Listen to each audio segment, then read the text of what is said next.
Europe 1, 7h-10. À la une des régions, votre rendez-vous chaque matin avec une actualité régionale. Et on prend la route de Bordeaux où Stéphane Place nous attend. Bonjour Stéphane. Bonjour Thomas, bonjour à tous. Alors ce matin, vous avez eu envie de mettre un coup de projecteur sur une association dont je vais vous laisser prononcer le nom, vous qui parlez couramment l'américain. UNS. Ah ouais, pas mal. Hein. Ah ouais, pas mal. Alors UNS a reçu le prix Talent des Cités en 2013 grâce au programme qu'elle propose aux enfants qui n'ont pas la chance de pouvoir aller en vacances.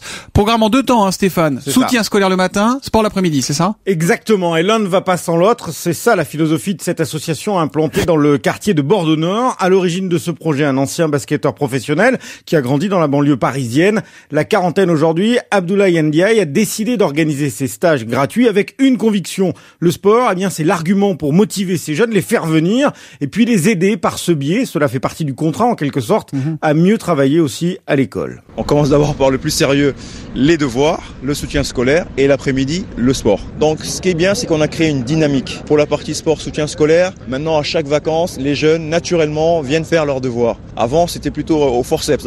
Sors ton cahier, t'as des devoirs. Alors maintenant, c'est l'inverse. L'effet de groupe a créé une émulation et maintenant ils viennent faire leurs devoirs régulièrement. Petit à petit, on leur inculque les valeurs de civisme, savoir dire bonjour, faire attention à son répertoire, pas trop dire de gros mots, etc., etc. Ça, c'est vraiment au quotidien. Là, on a un résultat parce que voilà, ça fait effet boule de neige. Les jeunes parlent entre eux, ils aiment le concept sport soutien scolaire et ils sont mobilisés et entre eux, ils se poussent vers l'avant. Alors le président de UNS me disait qu'une quarantaine d'enfants de ce quartier populaire bordelais bénéficient ainsi en ce moment de cet accompagnement scolaire le matin et de ces entraînements de foot, car c'est du foot principalement l'après-midi dans les city-stades.